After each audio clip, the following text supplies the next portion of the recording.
사도행전 9장. 사울의 회개. 사울은 여전히 주님의 제자들을 위협하면서 살기를 띠고 있었다.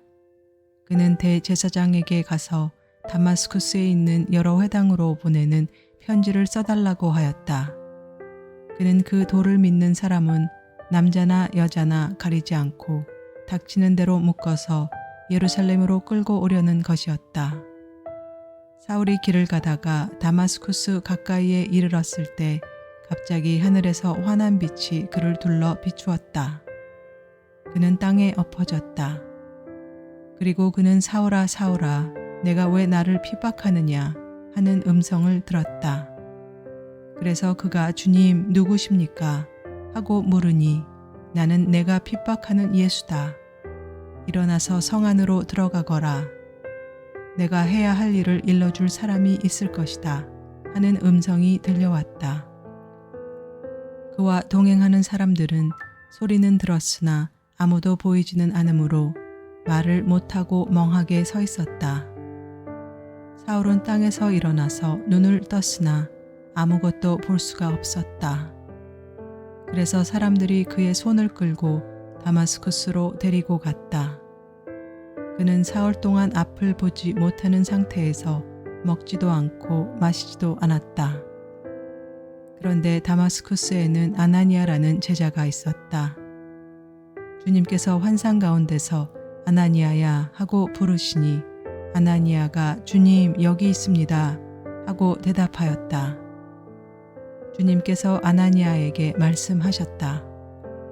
일어나서 곧은 길이라 부르는 거리로 가서 유다의 집에서 사울이라는 다소 사람을 찾아라. 그는 지금 기도하고 있다. 그는 환상 속에 아나니아라는 사람이 들어와서 자기에게 손을 얹어 시력을 회복시켜 주는 것을 보았다. 아나니아가 대답하였다. 주님, 그가 예루살렘에서 주님의 성도들에게 얼마나 해를 끼쳤는지를 나는 많은 사람에게서 들었습니다. 그리고 그는 주님의 이름을 부르는 사람들을 잡아갈 권한을 대제사장에게 받아가지고 여기에 와 있습니다. 주님께서 그에게 말씀하셨다. 가거라. 그는 내 이름을 이방 사람들과 임금들과 이스라엘 자손들 앞에 가지고 갈 내가 택한 내 그릇이다. 그가 내 이름을 위하여 얼마나 많은 고난을 받아야 할지를 내가 그에게 보여주려고 한다. 그래서 아나니아가 떠나서 그 집에 들어가 사울에게 손을 얹고 형제 사울이여 그대가 오는 도중에 그대에게 나타나신 주 예수께서 나를 보내셨소. 그것은 그대가 시력을 회복하고 성령으로 충만하게 되도록 하시려는 것이요 하고 말하였다. 곧 사울의 눈에서 비늘 같은 것이 떨어져 나가고 그는 시력을 회복하였다. 그리고 그는 일어나서 세례를 받고 음식을 먹고 힘을 얻었다. 사울이 다마스쿠스에서 전도하다. 사울은 며칠 동안 다마스쿠스에 있는 제자들과 함께 지냈다. 그런 다음에 그는 곧 여러 회당에서 예수가 하나님의 아들이심을 선포하였다. 그 말을 듣는 사람들은 다 놀라서 말하였다. 이 사람은 예루살렘에서 예수의 이름을 부르는 이들을 마구 죽이던 바로 그 사람이 아닌가. 그가 여기 온 것도 그들을 잡아서 대제사장들에게로 끌고 가려는 것이 아닌가. 그러나 사울은 더욱더 능력을 얻어서 예수가 그리스도이심을 증명하면서 다마스쿠스에 사는 유대 사람들을 당황하게 하였다. 사울이 피신하다. 여러 날이 지나서 유대 사람들이 사울을 죽이기로 모의하였는데 그들의 음모가 사울에게 알려졌다. 그들은 사울을 죽이려고 밤낮으로 모든 성문을 지키고 있었다. 그러나 그의 제자들이 밤에 사울을 광주리에 담아서 성 바깥으로 달아내렸다. 사울이 예루살렘에 올라가다. 사울이 예루살렘에 이르러서 거기에 있는 제자들과 어울리려고 하였으나 그들은 사울이 제자라는 사실을 믿을 수가 없어서 모두들 그를 두려워하였다. 그러나 바나바는 사울을 맞아들여 사도들에게로 데려가서 사울이 길에서 주님을 본 일과 주님께서 그에게 말씀하신 일과 사울이 다마스쿠스에서 예수의 이름으로 담대히 말한 일을 그들에게 이야기해 주었다.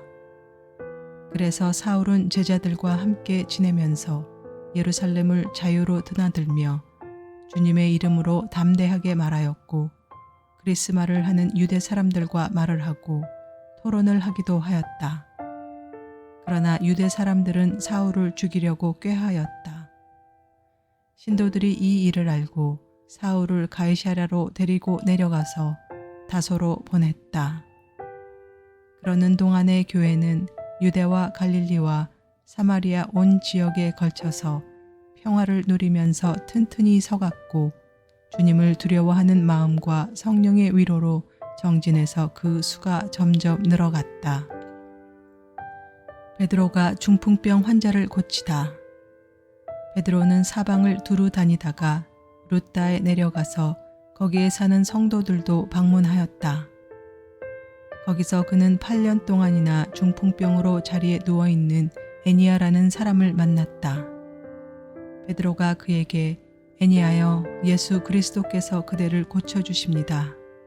일어나서 자리를 정돈하시오 하고 말하니 그는 곧 일어났다. 루다와 샤론에 사는 모든 사람이 그를 보고 주님께로 돌아왔다. 베드로가 도로가를 살리다. 그런데 요빠에 다비다라는 여제자가 있었다. 그 이름은 그리스말로 번역하면 도로가인데 이 여자는 착한 일과 구제 사업을 많이 하는 사람이었다. 그 무렵에 이 여자가 병이 들어서 죽었다. 그래서 사람들이 그의 시신을 씻겨서 다락방에 두었다. 루다는 요빠에서 가까운 곳이다. 제자들이 베드로가 루다에 있다는 말을 듣고 두 사람을 그에게로 보내서 지체하지 말고 와달라고 간청하였다. 그래서 베드로는 일어나서 심부름꾼과 함께 갔다. 베드로가 그곳에 이르니 사람들이 그를 다락방으로 데리고 올라갔다. 과부들이 모두 베드로 곁에 서서 울며 도로가가 그들과 함께 지낼 때 만들어둔 속옷과 겉옷을 다 내보여 주었다. 베드로는 모든 사람을 바깥으로 내보내고 나서 무릎을 꿇고 기도를 하였다. 그리고 시신 쪽으로 몸을 돌려서 다비다여 일어나시오 하고 말하였다. 그 여자는 눈을 떠서 베드로를 보고 일어나서 앉았다. 베드로가 손을 내밀어서 그 여자를 일으켜 세웠다. 그리고 성도들과 과부들을 불러서 그 여자가 살아있음을 보여주었다. 그 일이 온 요빠에 알려지니 많은 사람이 주님을 믿게 되었다. 그리고 베드로는 여러 날 동안 요빠에서 시몬이라는 무두장이의 집에서 묵었다. 사도행전 10장. 베드로가 고넬료를 만나다. 가이사랴에 고넬료라는 사람이 있었는데 그는 이탈리아 부대라는 로마 군대의 백부장이었다. 그는 경건한 사람으로 온 가족과 더불어 하나님을 두려워하며 유대 백성에게 자선을 많이 베풀며 늘 하나님께 기도하는 사람이었다. 어느 날 오후 3시쯤에 그는 환상 가운데서 하나님의 천사를 똑똑히 보았다. 그가 보니 천사가 자기에게로 들어와서 고넬료야 하고 말을 하는 것이었다. 고넬료가 천사를 주시하여 보고 두려워서 물었다. 천사님, 무슨 일이십니까? 천사가 대답하였다. 내 기도와 자선 행위가 하나님 앞에 상달되어서 하나님께서 기억하고 계신다. 이제 요빠로 사람을 보내어 베드로라고도 하는 시몬이라는 사람을 데려오너라. 그는 무두장이인 시몬의 집에 묵고 있는데 그 집은 바닷가에 있다. 그에게 말하던 천사가 떠났을 때 고넬료는 하인 2사람과 자기 부하 가운데서 경건한 병사 하나를 불러서 모든 일을 이야기해주고 그들을 요빠로 보냈다. 이튿날 저들이 길을 가다가 요빠에 이르렀을 때 베드로는 기도하려고 지붕에 올라갔다. 때는 오정쯤이었다. 그는 배가 고파서 무엇을 좀 먹었으면 하는 생각이 들었다. 사람들이 음식을 장만하는 동안에 베드로는 황홀경에 빠져들어갔다. 그는 하늘이 열리고 큰 보자기 같은 그릇이 내 귀퉁이가 끈에 매달려서 땅으로 드리워져 내려오는 것을 보았다. 그 안에는 온갖 네발 짐승들과 땅에 기어다니는 것들과 공중의 새들이 골고루 들어 있었다. 그때 베드로야, 일어나서 잡아먹어라 하는 음성이 들려왔다. 베드로가 대답하였다. 주님, 절대로 그럴 수 없습니다. 나는 속되고 부정한 것은 한 번도 먹은 일이 없습니다. 그랬더니 두 번째로 음성이 다시 들려왔다. 하나님께서 깨끗하게 하신 것을 속되다고 하지 말아라. 이런 일이 3번 있은 뒤에 그 그릇은 갑자기 하늘로 들려서 올라갔다. 베드로가 자기가 본 환상이 대체 무슨 뜻일까 하면서 속으로 어리둥절하고 있는데 마침 고넬료가 보낸 사람들이 시몬의 집을 찾아서 문 앞에 다가섰다.